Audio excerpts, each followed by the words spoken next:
भगवते वासुदेवाय। ओम नमो भगवते वासुदेवाय।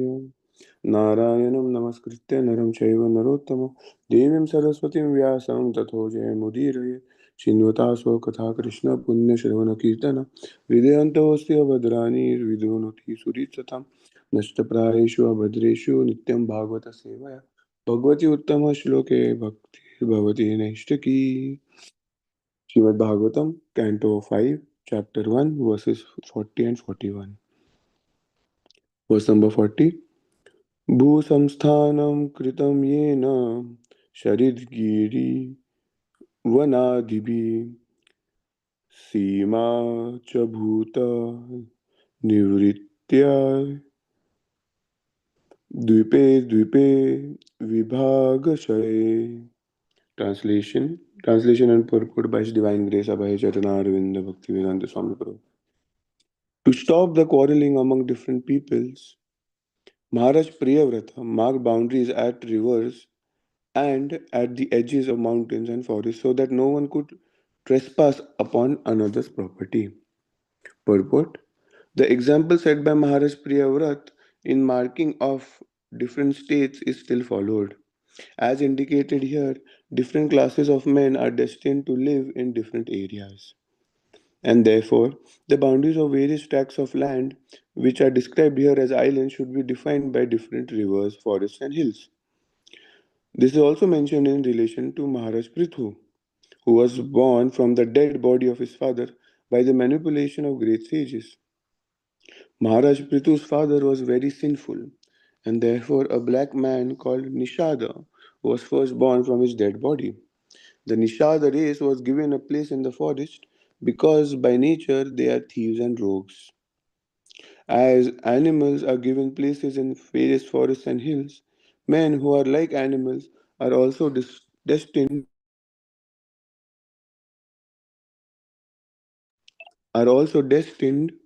to live there. One cannot be promoted to civilized life unless one comes to Krishna consciousness. For by nature, one is destined to live in a particular situation according to one's karma and association with the modes of nature. If men want to live in harmony and peace, they must take to Krishna consciousness. For they cannot achieve the highest standard while absorbed in the bodily concept of life.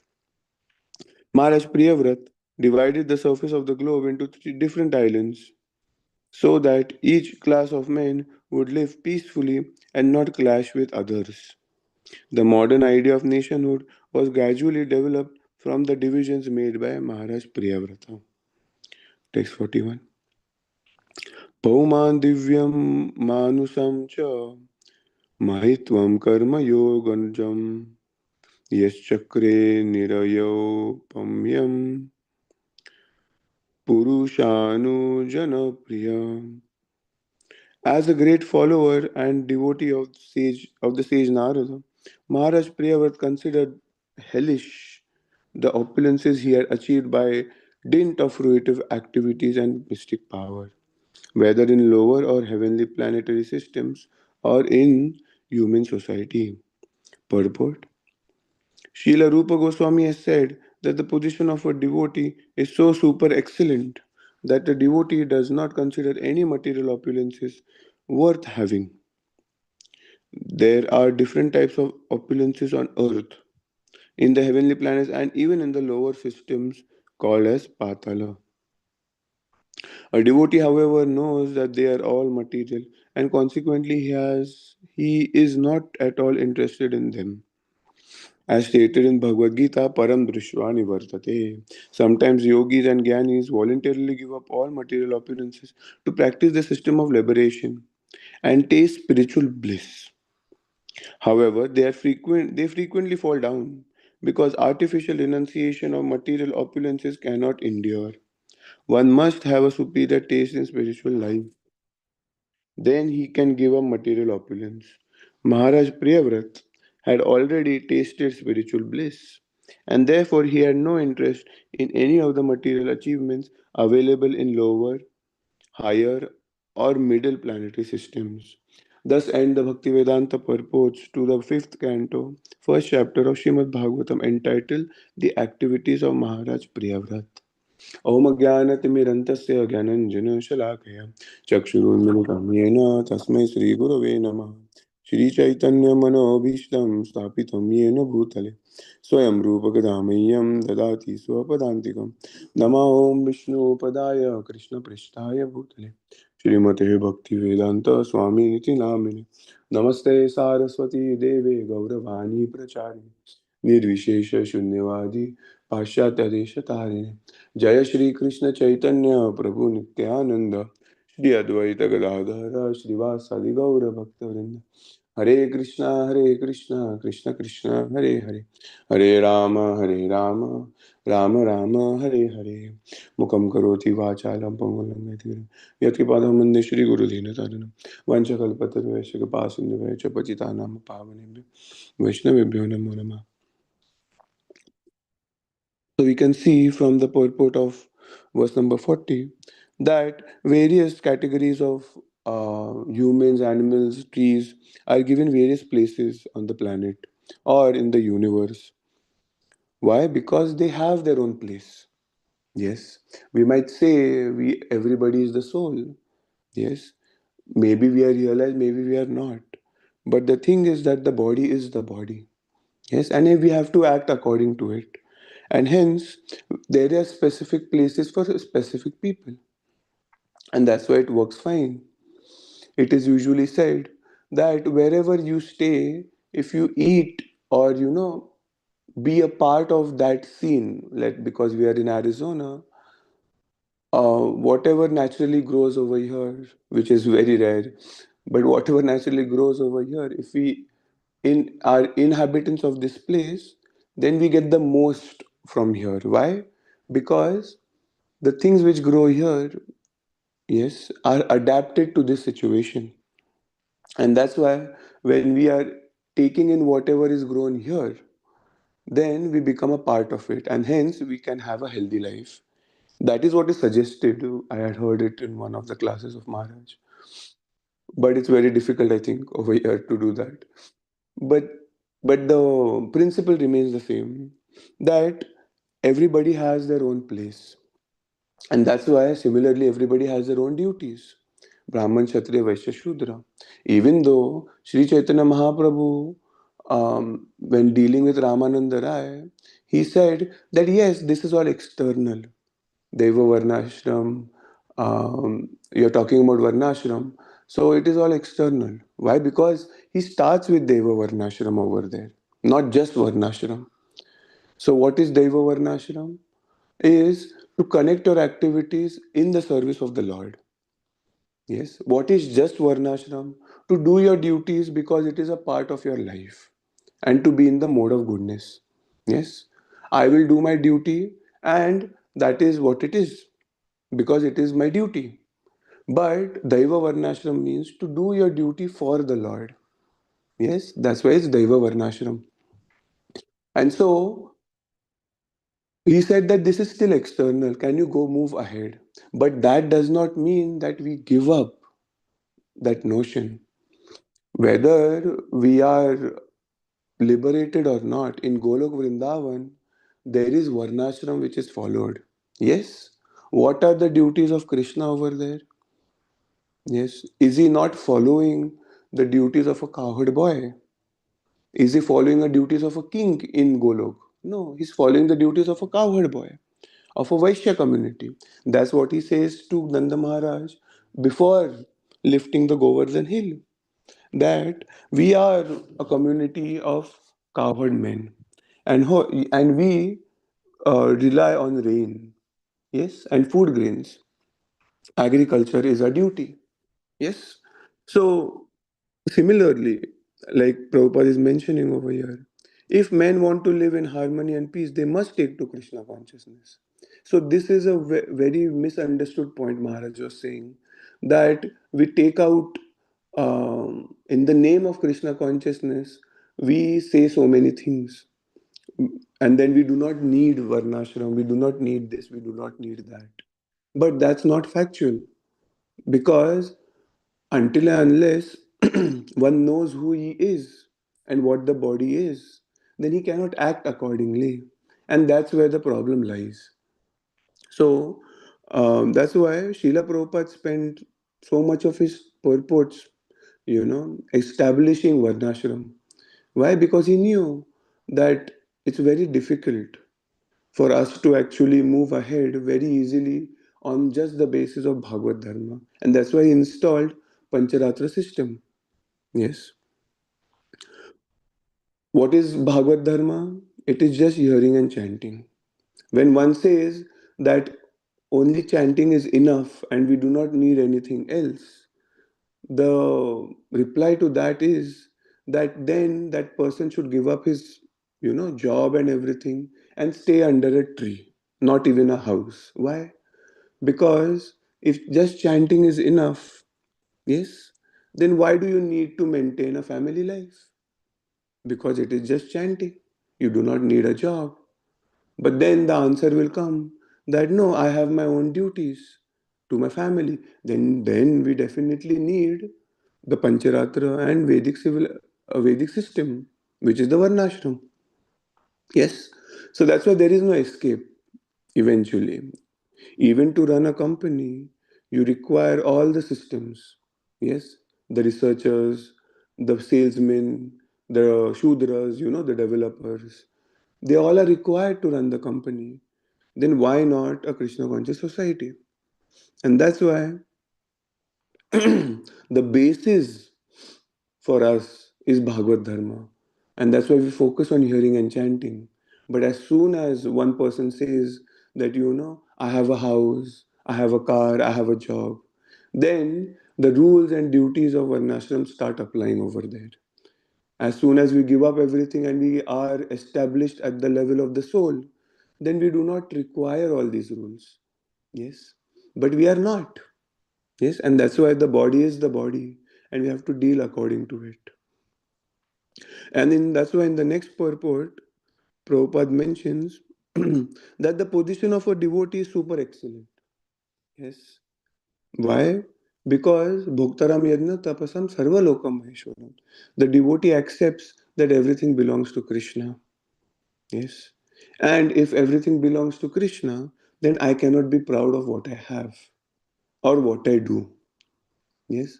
Usually, as we get entangled in material life due to our job, due to our family life, due to the house, we start identifying with it. That this is my house, this is my reputation, this is the level at which I work, and I cannot come down from it. I need respect. Yes. I need appreciation. But over here, Mahaprabhu also mentions, and Srila Rupa Goswami also mentions, that, in Shikshastakam, Mahaprabhu says, Amanina manadena, tinadapi sunichena, which is very difficult. Yes, which is very difficult to give all respect and not expect anything in return. Yes, but humility is a sign of a devotee, which is very difficult to attain. But by the grace of Sri Chaitanya Mahaprabhu, we can actually, experience that humility. Experience. Yes. It is not just by saying that, I am a devotee, everything else is also becomes devotional in my life. No, it doesn't. Yes, it is our efforts, our consistent efforts to show Krishna that, this is for you, my Lord. Yes, I am trying to please you. Yes, I am trying to make you happy. And in making you happy, that is the perfection of my life. I am not making you happy because then my family life will be perfect. Then my material life will be perfect. Then I will get whatever I want from you. न धनम न जनम न सुंदरिम कवितम वा जगदीश कामय मम जन्मनि जन्मनीश्वरे भवतात bhakti hetu ketue. And that's why Sri Chaitanya Mahaprabhu, the appearance of Sri Chaitanya Mahaprabhu is the utmost important.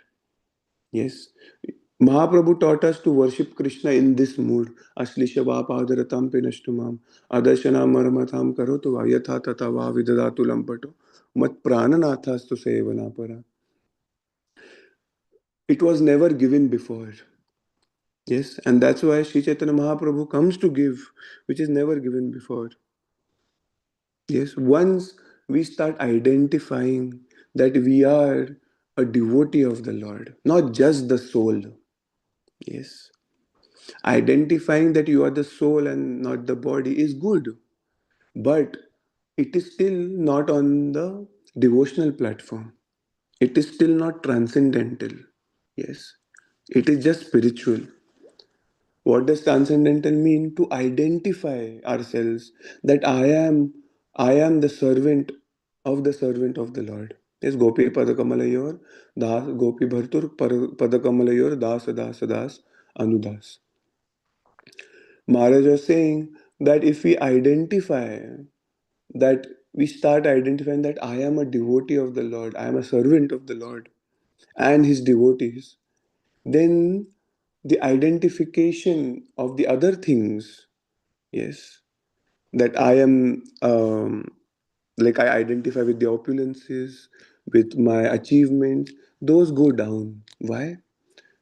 Because as a servant, nothing is mine. Yes. Very easy to say, very easy to, broadcast, not be envious of others. Very easy to say all these things. But as soon as, one, this is with personal experience, that as soon as somebody does something wrong or somebody has wronged you, then that nature of, um, anger, frustration towards that person starts coming up. Yes. That why am I being, trampled upon? And why is the other person being glorified? That person is not doing anything. And even then he's be getting glorification. And then we spend our time contemplating on it. Yes. Why this person and why not me? And that's why Maharaj mentions that it is very difficult to be happy for someone else. Genuinely. Yes.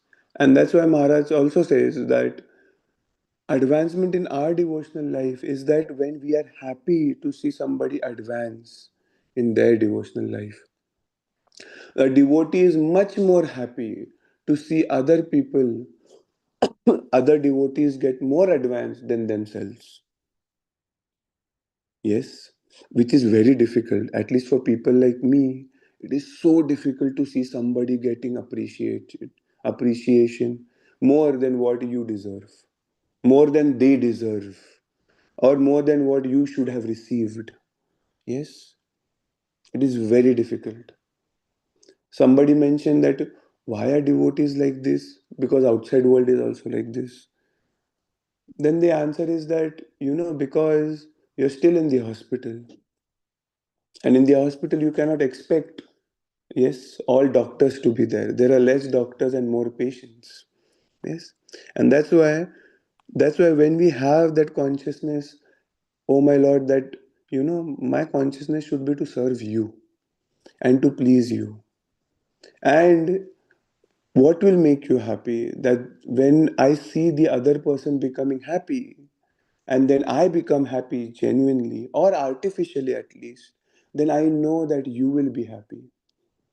And that is what matters. It doesn't matter whether what I feel, it matters what you feel. It's about you. It's not about me. It's not about my bhakti. It's about you. Yes? And that's why the spiritual master takes up that role to teach us it's not about you. Yes? And that's why we make it about our spiritual master. We make it about him glorifying Krishna and helping him to glorify Krishna. Yes? It's about the spiritual master. It's about Krishna. It's not about who has done it or what has done it. Yes, Srila Prabhupada in the initial stages, he was trying so hard without funds. He was begging that you come over here in the US. There is a nice place to preach. You come here, you become the head of the mutt.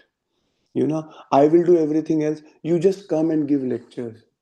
You just bring some brahmacharis with you, maintain the temple. I will do everything for you. But Krishna had different plans. Yes, he wanted to glorify his devotee like nobody in the whole of history of humankind. There is no sage before or after Srila Prabhupada who has done something so great. Yes, and that's why we have to have that confidence. We have to genuinely start seeing um, and have that attachment to Srila Prabhupada and his mission that, there is nobody that great. There can never be that great. Yes, factually. Yes, and that's why to develop this consciousness, this attachment to Srila Prabhupada, yes, is our success in Krishna consciousness. Yes, it is our success in Krishna consciousness. That is the bar of Krishna consciousness. For us, at least, in the International Society of Krishna Consciousness, is that how deeply we are attached to Srila Prabhupada and his words and his activities. If we are lacking in those, and if we think that we are attached to Krishna more, yes, then there is some problem. Still, we have a long way to go. And once that attachment starts coming, yes, then we can see that, oh, that is real mercy of the Lord. Yes, that is real mercy of the Lord, that we are more attached to his devotee than him himself. Yes, that is the qualification of a Madhyama and a Uttama. Yes, otherwise a neophyte focuses on the Lord more and less on the devotee.